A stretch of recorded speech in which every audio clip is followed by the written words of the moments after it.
What desperate circumstances would drive a mother to abandon her toddler for nearly a week?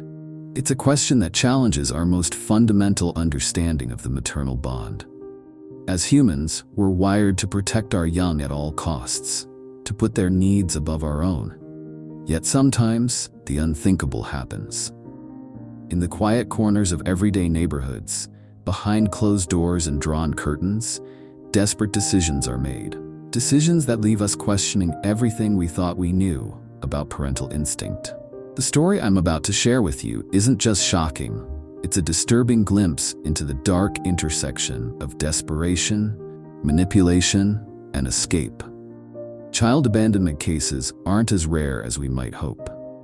According to recent statistics, thousands of children are reported abandoned each year in the United States alone. But what makes this particular case so haunting isn't just the act itself, it's the calculated nature of the decision, the duration of the abandonment, and the exotic destination that served as the backdrop for this mother's temporary escape from reality.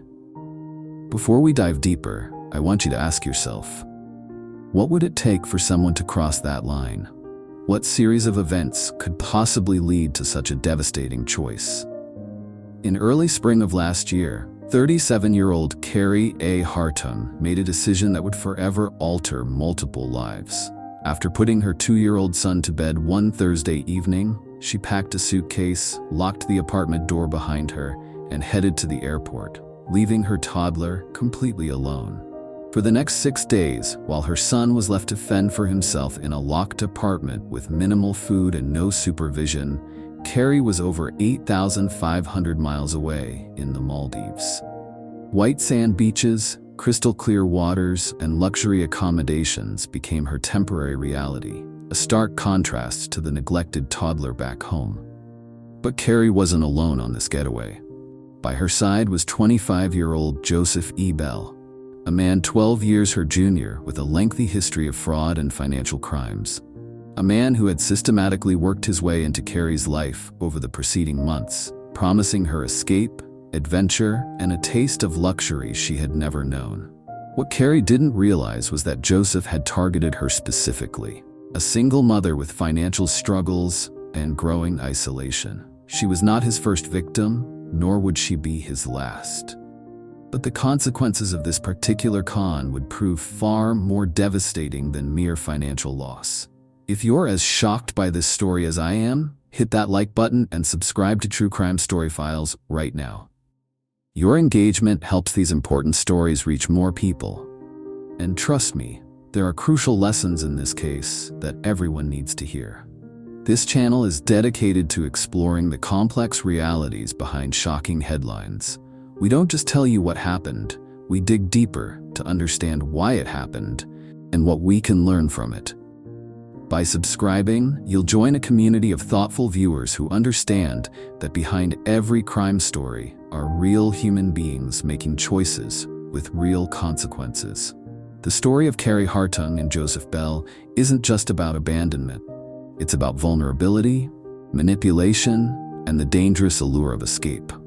It's about the warning signs we miss and the interventions that never happen. And most importantly, it's about a child whose trust was shattered in the most fundamental way possible. So before we continue, take a moment to like this video and hit subscribe. Turn on notifications so you never miss an upload. Because understanding these stories isn't just about satisfying curiosity. It's about recognizing the warning signs in our own communities and perhaps preventing the next tragedy before it unfolds. Throughout this video, we'll be exploring several critical questions that lie at the heart of this disturbing case. First, what series of events led Carrie Hartung to this breaking point? We'll examine her history, her struggles as a single mother, and the gradual isolation that made her vulnerable to manipulation. Second, who exactly is Joseph E. Bell, and how did he manage to convince a mother to abandon her child? We'll uncover his history of fraud, his pattern of targeting vulnerable women, and the psychological tactics he employed to gain Carrie's trust and compliance. Third, how was this abandonment discovered, and what happened to the toddler during those 6 days alone? The details are both heartbreaking and miraculous, revealing both the resilience of children and the devastating impact of abandonment. Finally, and perhaps most importantly, what can we learn from this case? What warning signs were missed by those around Carrie? What resources might have prevented this tragedy? And how can communities better support struggling parents before they reach such desperate breaking points? These questions matter because this isn't just one isolated incident. It's a stark reminder of the invisible struggles happening behind closed doors in neighborhoods just like yours and mine. Let's begin unraveling this disturbing story. Carrie A. Hartung never planned on being a single mother. At 35, she found herself alone with a newborn after her partner of 3 years abruptly left, claiming he wasn't ready for fatherhood. With a nursing degree but limited work experience after taking time off during pregnancy, Carrie struggled to rebuild her life. She moved to a modest 2-bedroom apartment in a middle-class neighborhood, determined to provide stability for her son. Neighbors described her as initially attentive and loving, a mother who would sing to her baby during evening walks and meticulously research child development milestones. No one suspected the profound challenges brewing beneath her composed exterior. Carrie's financial situation deteriorated rapidly after returning to work. Childcare costs consumed nearly 40% of her income, while medical bills from a complicated delivery added mounting debt. Her parents lived across the country, and her former friends, mostly couples, gradually disappeared from her life. Court-ordered child support payments from her ex were inconsistent at best, non-existent at worst. When her car needed major repairs, she resorted to payday loans with crippling interest rates. Working overtime shifts meant paying for additional childcare, creating a vicious cycle that left her checking account perpetually empty and her credit cards maxed out. As months passed, Carrie's social media presence transformed. Once filled with baby milestones and optimistic quotes, her posts became increasingly sparse and somber. She canceled plans with the few friends who remained, citing exhaustion. Neighbors noticed she no longer participated in community events. The toddler's daycare documented concerning patterns: Carrie appearing disheveled during drop-offs, forgetting essential supplies, and occasionally arriving late for pickup. She declined the center director's gentle suggestions about parenting support groups. Her son's pediatrician noted in records that Carrie appeared detached and overwhelmed during routine visits, displaying classic signs of parental burnout. Desperation doesn't arrive suddenly. It accumulates like sediment, layer by imperceptible layer. For Carrie, each sleepless night, each overdraft fee, each canceled social plan added weight to her isolation. She began self-medicating with wine after her son's bedtime, scrolling mindlessly through social media feeds showcasing the carefree lives of others. The contrast between her reality and these curated glimpses of happiness deepened her sense of failure. Psychological experts who later reviewed her case noted this perfect storm of financial stress, social isolation, and untreated depression created a dangerous vulnerability, a desperate longing for escape that overrode her maternal instincts and rational judgment. It was against this backdrop of mounting desperation that Joseph E. Bell entered Carrie's life. Their initial connection came through a seemingly innocent comment on a parenting forum, where Carrie had vented about financial struggles. Joseph presented himself as a financial advisor who had helped countless single parents achieve stability. His profile displayed a polished professional with testimonials from grateful clients. What Carrie couldn't know was that everything about Joseph, from his credentials to his profile picture, was fabricated. Their private messages quickly moved to text, where Joseph's calculated grooming began. For Carrie, his attention and promises represented something she'd been starved for: hope. Joseph E. Bell was not born a criminal. He was born Joseph Edward Ramirez in a middle-class suburb, the son of a high school teacher and an insurance salesman. His transformation into a sophisticated con artist began in his late teens, with small-scale identity theft schemes targeting college classmates. By 25, he had perfected his craft, accumulating 7 different aliases, and a methodology that law enforcement would later describe as unusually sophisticated and predatory. Court records revealed a disturbing pattern. Joseph specifically targeted single mothers and recently divorced women in financial distress. He operated through online support groups and parenting forums, positioning himself as either a financial advisor, successful entrepreneur, or in some cases, a widowed father who understood their struggles. Digital forensics would later uncover at least 11 victims across 4 states before he encountered Carrie Hartung. These women lost amounts ranging from $5,000 to over $70,000, with several taking out loans or second mortgages based on his investment schemes. What made Joseph particularly dangerous wasn't just his financial schemes, it was his psychological manipulation. Former victims described how he would identify their deepest insecurities and most desperate desires, then craft his persona to match exactly what they needed.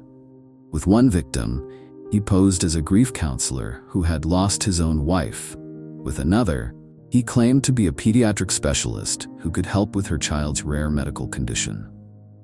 His criminal record included 2 prior arrests for fraud, but he had served minimal jail time due to plea agreements and victims too embarrassed to testify.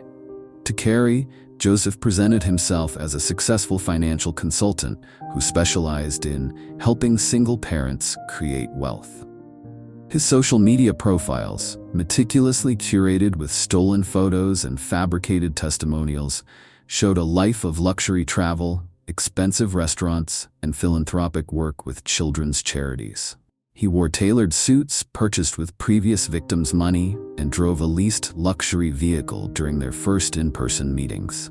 His charm was practiced and precise, complimenting Carrie's parenting while simultaneously highlighting how she deserved more than her current life offered. Have you ever encountered someone who wasn't who they claimed to be? Someone whose carefully crafted persona unraveled over time? Share your experiences in the comments. Your story might help others recognize the warning signs before it's too late. What began as financial advice in a parenting forum quickly evolved into daily text exchanges between Carrie and Joseph. He strategically paced the relationship, first offering practical budget tips, then suggesting investment opportunities that would supposedly secure her son's future. Within weeks, their conversations shifted from financial matters to personal confidences. Joseph mirrored Carrie's frustrations and validated her feelings of being overwhelmed, creating an artificial intimacy that felt like genuine understanding. 3 months into their online relationship, Joseph began sending photos of tropical destinations, casually mentioning how he took clients on appreciation trips to luxury resorts. He described the Maldives as healing for the soul and suggested that Carrie deserved such healing. When he finally proposed the trip, claiming he had credit card points that would expire and offering her a once-in-a-lifetime opportunity, Carrie's initial response was an immediate refusal. The text messages recovered from her phone showed her citing childcare concerns. Joseph's response was calculated. "I understand completely. Family comes first. I just thought you deserved 1 week of freedom after years of sacrifice." Over the next 2 weeks, he systematically dismantled her resistance, suggesting that truly good mothers sometimes need to recharge and that she would return as a better parent. He framed the trip as an investment in her mental health rather than an abandonment. The psychological manipulation worked. 3 days before departure, Carrie made what investigators would later call minimal and disturbing preparations for her absence. She purchased extra milk, cereal, and prepackaged snacks that her 2-year-old could theoretically access without assistance.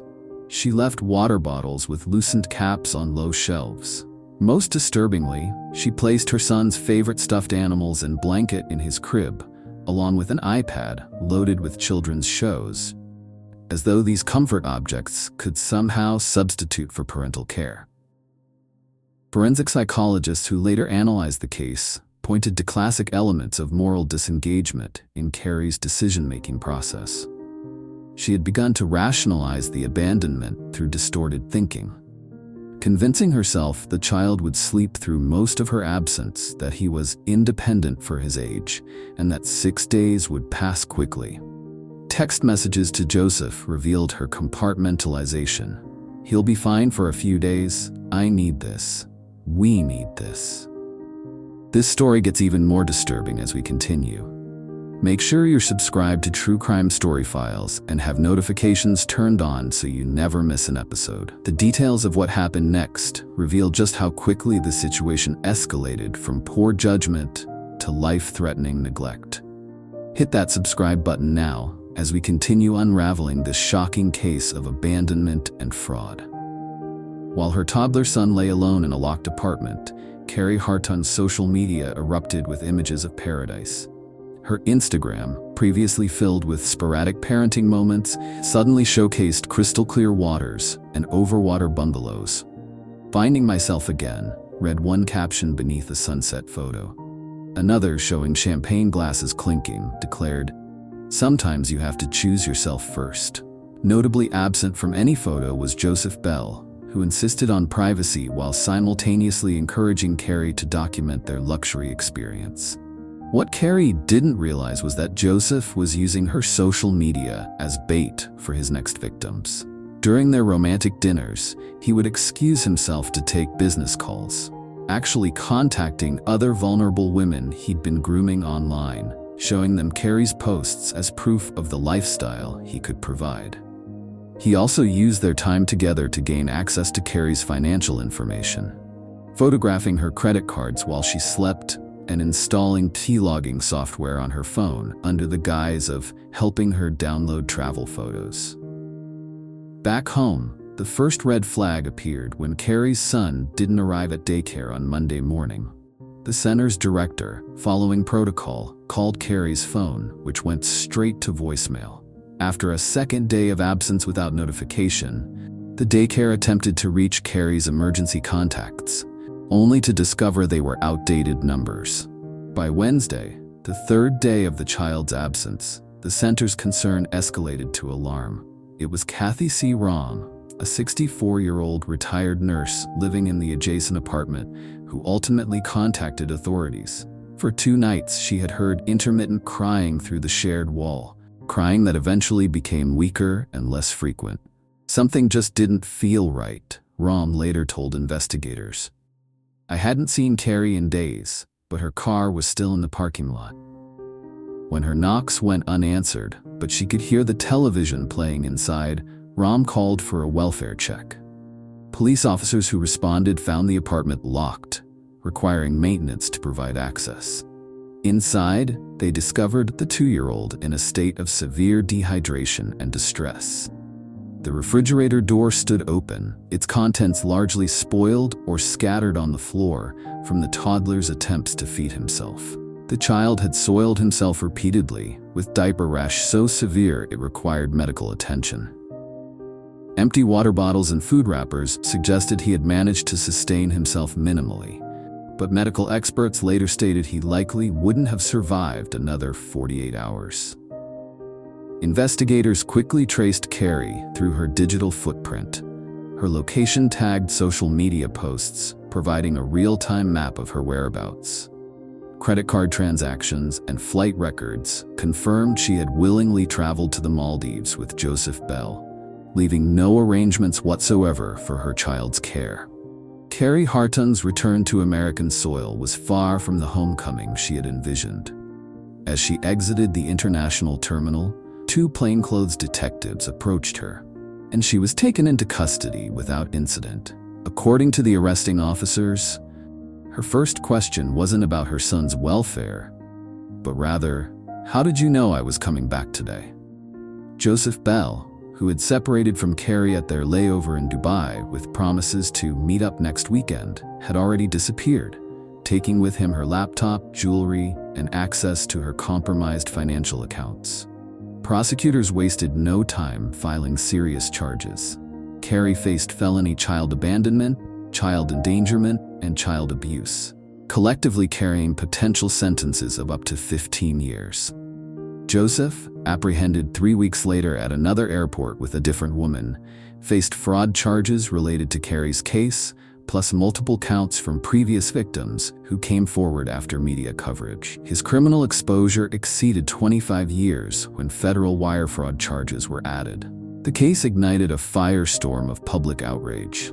News vans camped outside the courthouse, while social media exploded with hashtags demanding maximum sentencing. Parenting forums debated how someone could leave a toddler alone for 6 days, while child welfare advocates used the case to highlight the lack of support systems for struggling parents. Particularly controversial were Carey's social media posts from the Maldives, which prosecutors displayed during bail hearings as evidence of her callous disregard for her child's welfare. During the legal proceedings, Carey's defense team attempted to portray her as another victim of Joseph's manipulation, arguing diminished capacity due to depression and coercive control. This strategy backfired when prosecutors produced text messages showing Carey had initiated the conversation about leaving her son alone, writing, "I think he'll be fine for a few days. I've left him alone for hours before, and nothing happened." The judge, delivering a scathing rebuke during sentencing, stated, "The court cannot fathom the level of selfishness required to abandon a helpless child for a tropical vacation." Carey received 8 years with possibility of parole after 5, while Joseph, whose case included multiple victims, received 18 years in federal prison without early release options. Dr. Marcia Levine, a forensic psychologist who specializes in parental abandonment cases, notes this sentence aligns with similar cases. The courts typically view child abandonment of this duration as among the most serious forms of child endangerment, particularly when the parent's motivation was personal pleasure rather than necessity. What do you think is an appropriate consequence for this type of abandonment? Is prison time sufficient, or should other interventions be required? Share your thoughts in the comments below. Dr. Eleanor Whitman, a forensic psychiatrist who evaluated Carey post-arrest, identified a complex interplay of factors that contributed to her shocking decision. What we observed wasn't simply a mother who didn't care, Dr. Whitman explained, but rather someone experiencing severe parental burnout, compounded by untreated depression and financial distress. Court-ordered psychological evaluations revealed Carey scored in the clinical range for dissociative tendencies, a psychological defense mechanism that allowed her to emotionally detach from the reality of her actions. This dissociation created fertile ground for Joseph's manipulation tactics. Predators like Bell are exceptionally skilled at identifying psychological vulnerabilities, noted Dr. James Mercer, who specializes in coercive control dynamics. He systematically reinforced Carey's escapist fantasies while dismantling her moral objections. The psychological term for this process, reality distortion, explains how Carey could compartmentalize her maternal identity from her desperate desire for escape, temporarily convincing herself her actions wouldn't cause significant harm. For her son, however, the impact was immediate and profound.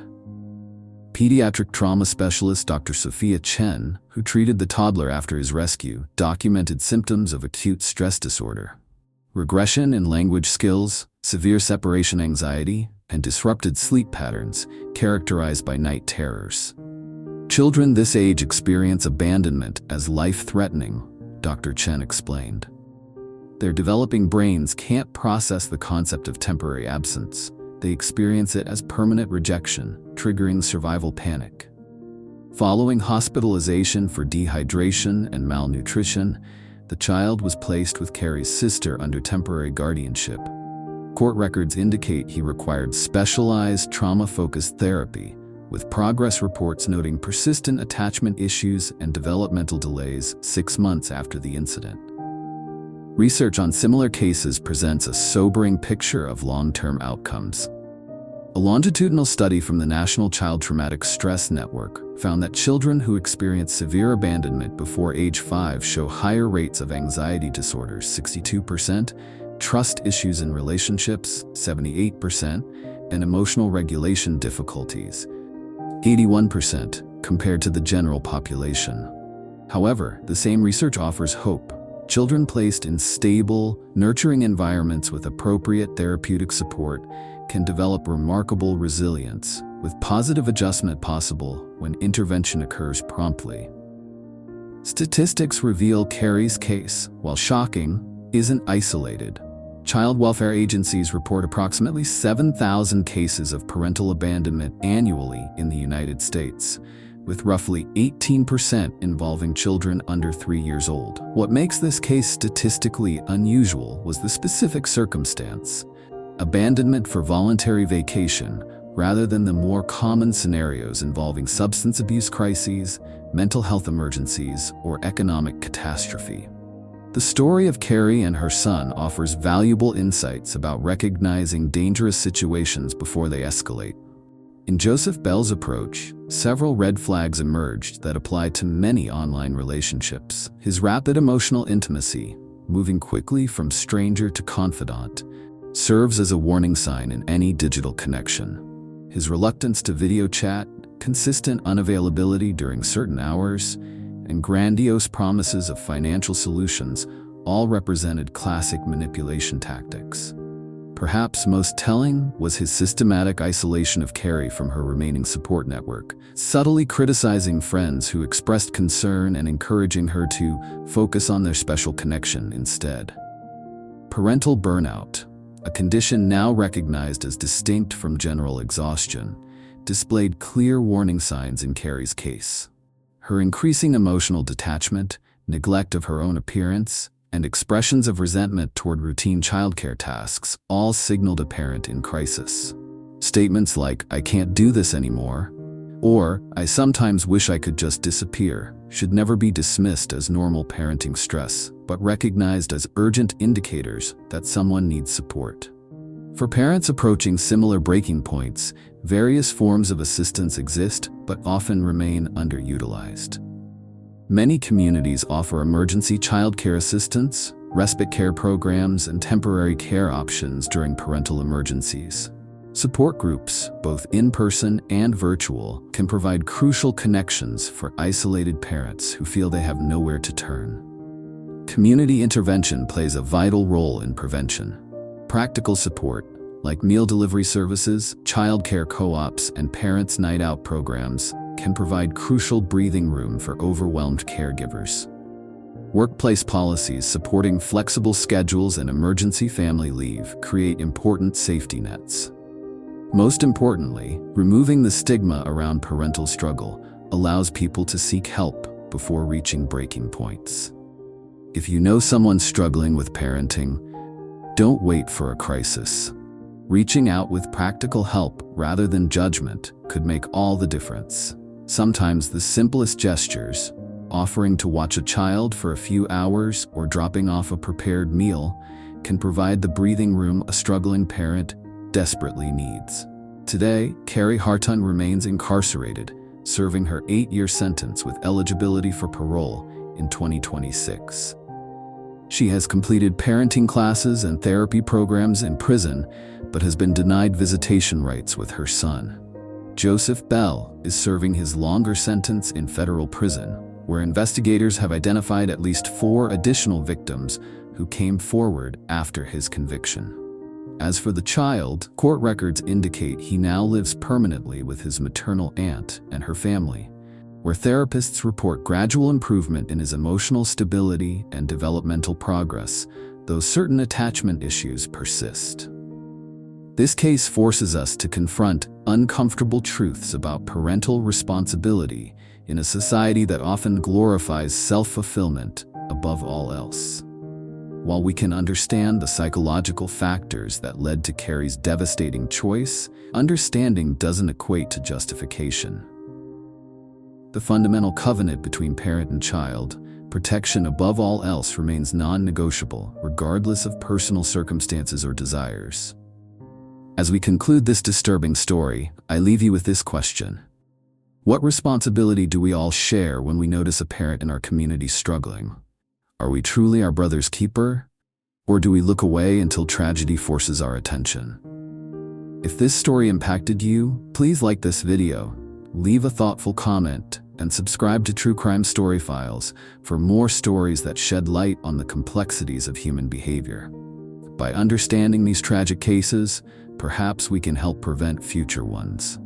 Until next time, remember that behind every headline is a human story with lessons we all need to hear.